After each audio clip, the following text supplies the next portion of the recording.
Well, this is certainly something, wasn't it? I'm John Rentham with my review of AEW Dynamite, aka Tape Friday Night Dynamite Delight 2, Electric Boogaloo.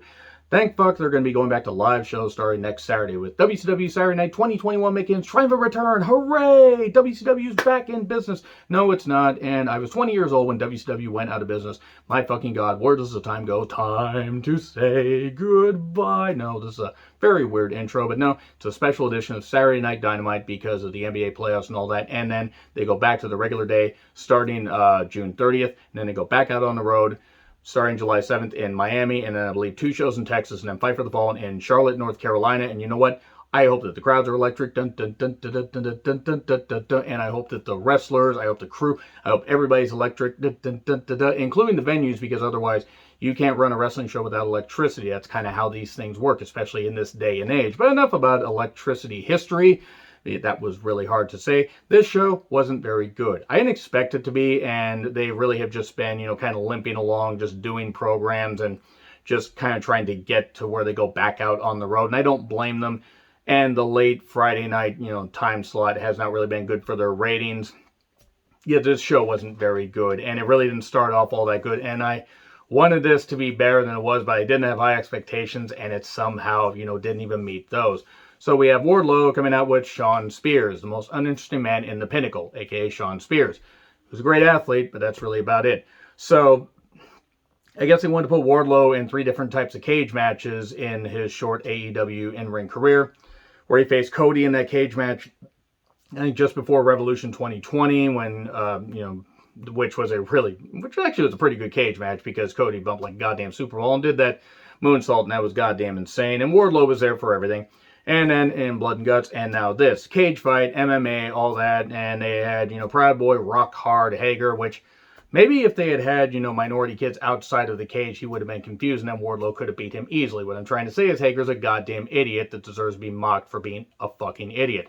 Science and reasoning is not going to get through that goddamn thick, Proud Boy skull. And also he has the insurrectionist Chris Jericho, who still hasn't apologized for his mother-in-law and wife being, around the insurrection attempt. And I'm not going to forget that, and if people have a problem with that, oh well, I don't really fucking care because this is my channel, I'm going to have fun. So anyway, it may seem as legit as possible. Aubrey was a ref. I love Aubrey Edwards.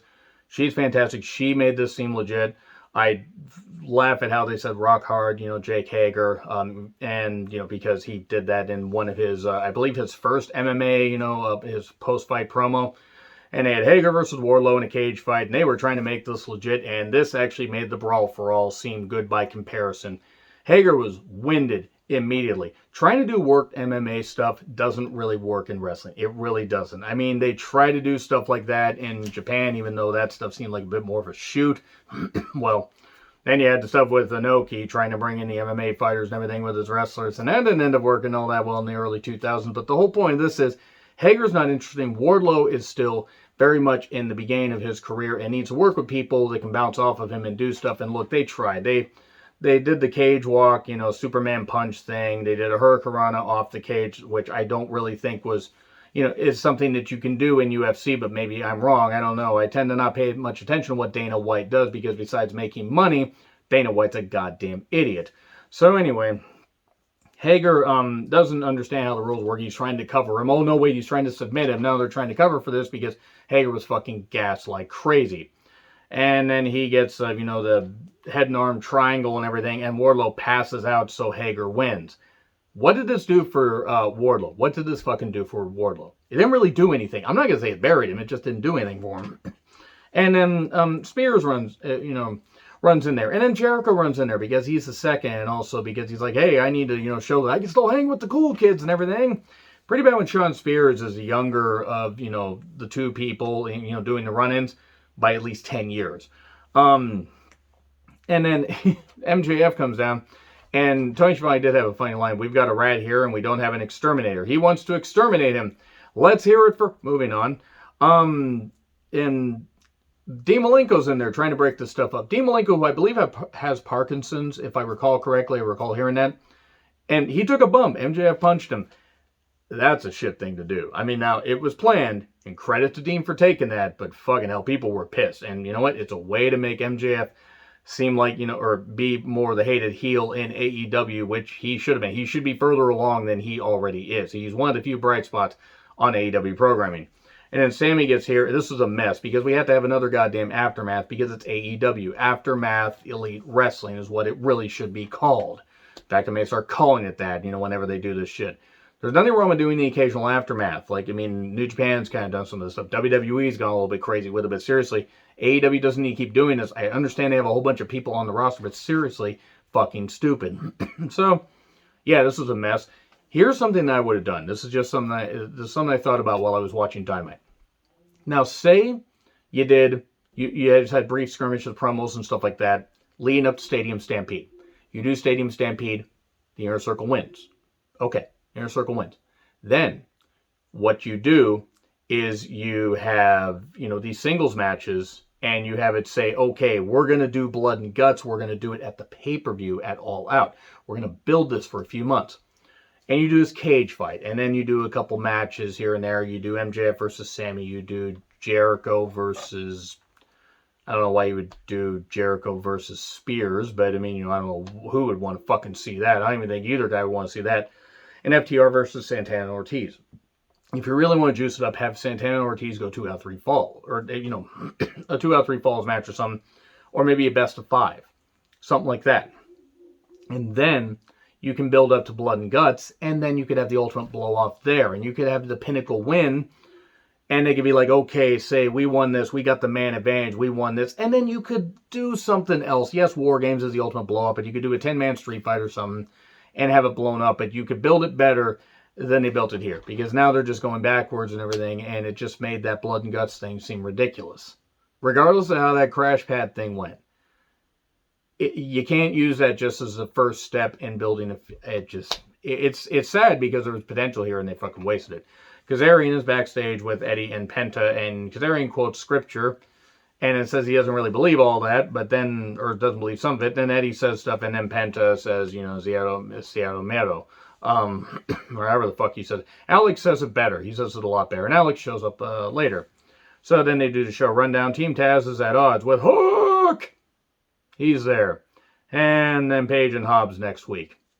Cool. Cage is... Where's Cage? Who the fuck knows where Cage is?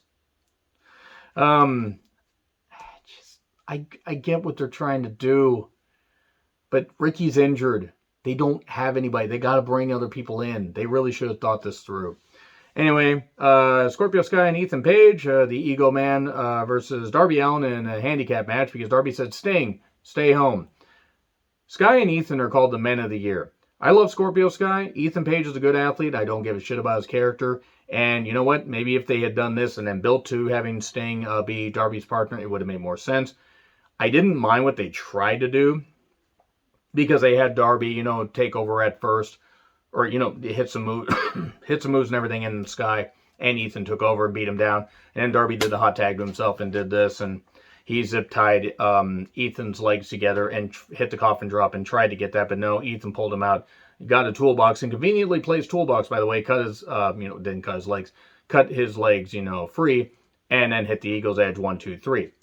Problem is, this feud shouldn't be continuing. Pay-per-views are supposed to be the culmination of a lot of feuds. And this didn't work. This didn't work for me.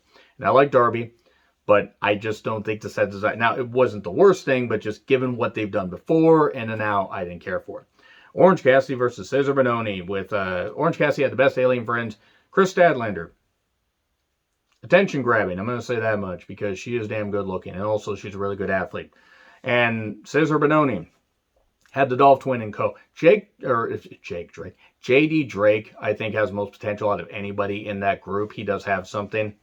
They are oiling and spraying Orange Cassidy. Man, seeing a bunch of guys oil and spray tan, one Caucasian guy in Jacksonville.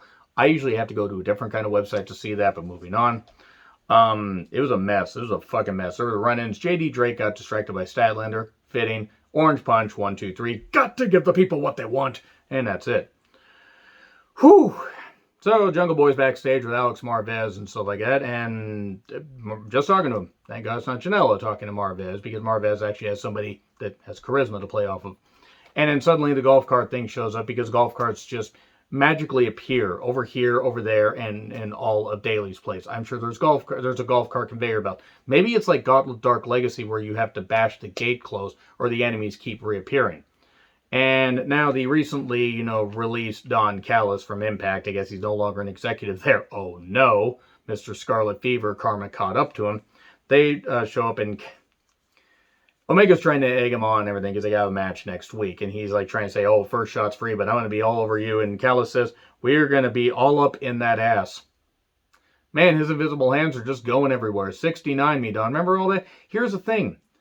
Omega, I really don't think Omega's a great wrestler, but do I think that Omega's a tremendous athlete? Yes. Do I think that Omega's weaknesses can be disguised with the right people? Yes. But he does a lot of flip-de-doo-dah shit, and he can do impressive stuff. I don't give a shit about this feud. Jungle Boy, they're trying with this. Maybe Jungle Boy can do something. I don't think he's going to get much out of this. They do a lame brawl. Michael Nakanaka, I fucking hate Nakazawa.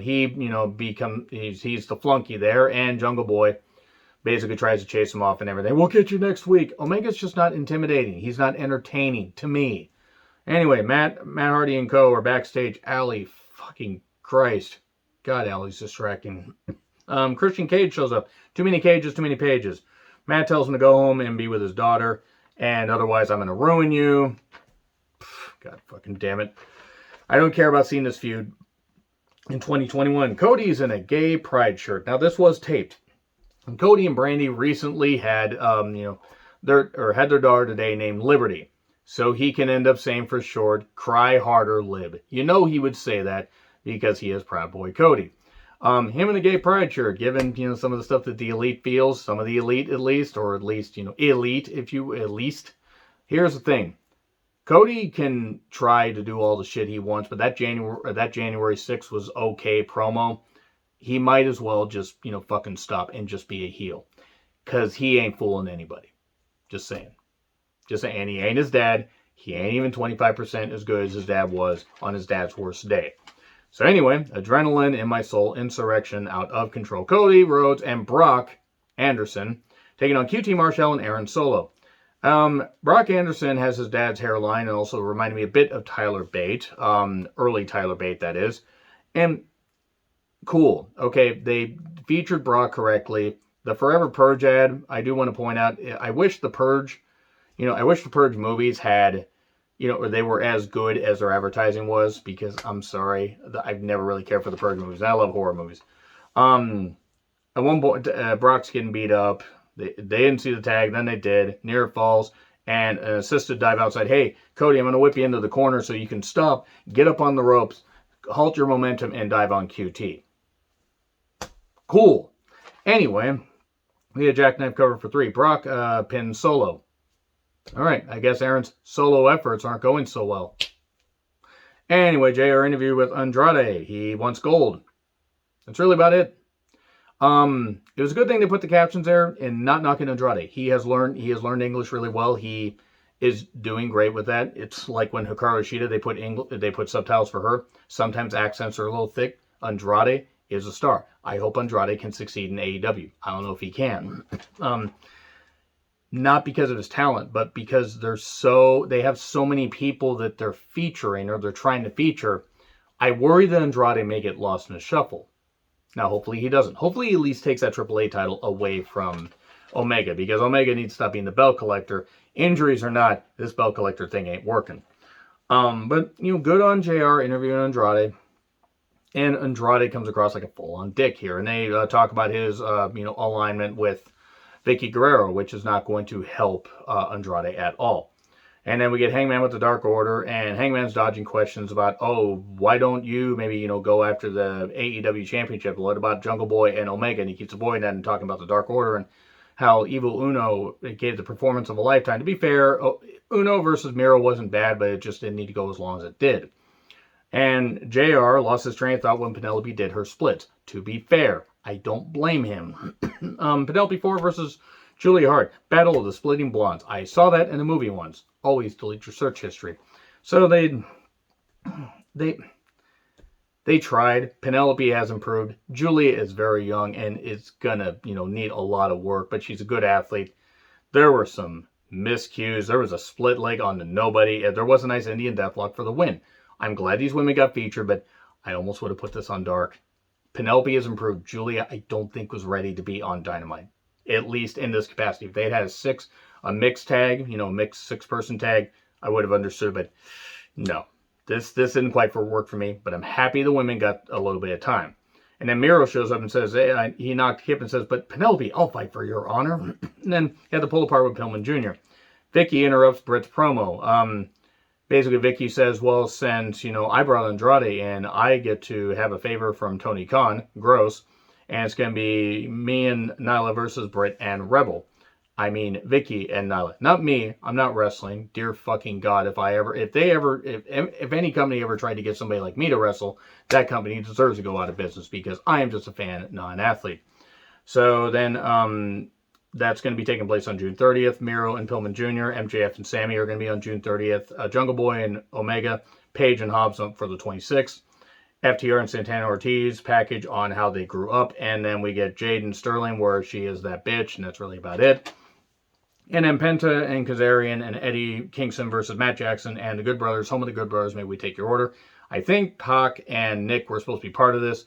I don't know if they just wrote it off because they realized, hey, wait a second, let's not have an 8-man tag because we're going to make the ref look, really stupid. Oh, wait, they always make the ref look stupid because it's Rick Knox, who I'm sure is a nice guy. He looks like a fucking corpse in the goddamn ring. This was a mess. Instantly, it dissolved into just goddamn madness of moves. Why have a ref? We are this close to being the May 3rd, 2000 edition of WCW Thunder where people just count their own goddamn falls. I am not a big fan of the Good Brothers, home of the Good Brothers, may we take your order, nor am I a fan of the Young Bucks, but I like Kingston, I like Kazarian, and I like Penta. And here's the thing, this whole stuff with the Elite is just ridiculous. I don't care about it. An aerosol can suddenly, appears. Oh, wait, it's Nick Jackson holding the aerosol can and everything, and he sprays, he sprays Penta and Anderson Supercutter 1, 2, 3. Callis was on commentary, and I didn't care about this. Yeah, that's it. That's really all I gotta say. I really hope the Saturday night edition next week is going to be pretty good. I really hope it is, because it's live, so we'll see how the crowd reacts. Anyway, let me know your thoughts in the comments. Like, share, subscribe, Twitter handle in the description. I'm John Ritlin. I'll see you soon.